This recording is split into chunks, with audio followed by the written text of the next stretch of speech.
Oh, oh. Faut pas l'oublier lui, hein. Oh ouais, hein.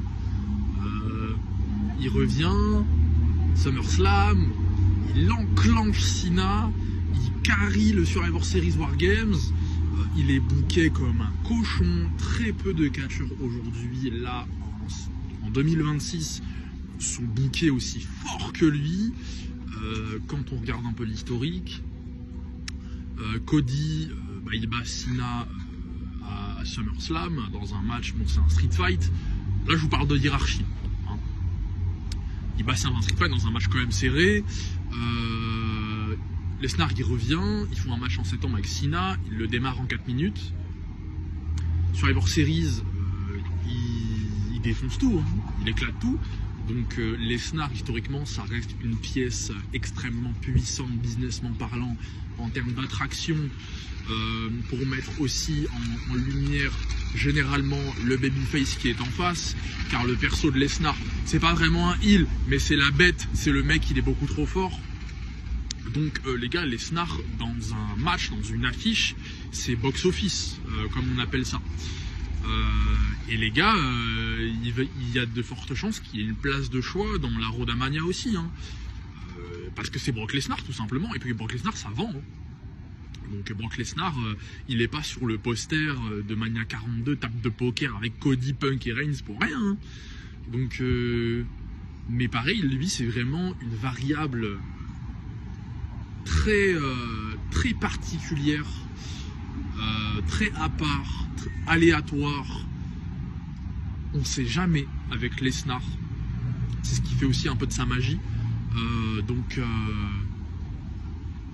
Rumble c'est mort, je pense pas. Déjà que le truc des affaires machin et tout, ça l'a un petit peu suivi au niveau de la fanbase, même si ça s'est clairement pas vu en arène et tout. Parce que les Américains ils s'en battent les couilles, hein. Ça va très vite les Américains, donc il n'y a que les autres, divertissement c'est tout, hein. Mais du coup pour ces raisons là je pense que c'est un truc qui peut vraiment freiner. En plus donner un Rumble à Lesnar, bon en vrai Rumble ça reste quand même quelque chose où on veut que le gagnant puisse promouvoir jusque du coup main event de Mania, donc il y a quand même un truc de présence à avoir et c'est pas le cas de Lesnar. Donc il y a beaucoup de choses qui font que Lesnar ne gagnera pas le Rumble quand même historiquement. Quand ça a été le cas, ça a été soit pour le faire percer, soit dans une ère, enfin en tout cas en 2022 pour faire le Reigns Lesnar et pour boucler ce chapitre là plus ou moins, même si bon, il y a eu SummerSlam et tout. Mais Lesnar, il y a des chances pour qu'il y ait une douille avec Paul Heyman et qu'il s'incruste dans un main event de Mania, hein. C'est vraiment pas impossible, hein. Et lui tu peux le mettre partout, on s'en bat les couilles, il a pas de camp, en fait c'est un peu une pièce qui peut s'emboîter partout. Dans le main event, j'entends bien, hein, parce que lui sur son front il y a marqué main event, hein, ne l'oublions pas. Donc voilà, ne pas oublier Lesnar, ça reste très flou, je sais même pas quoi.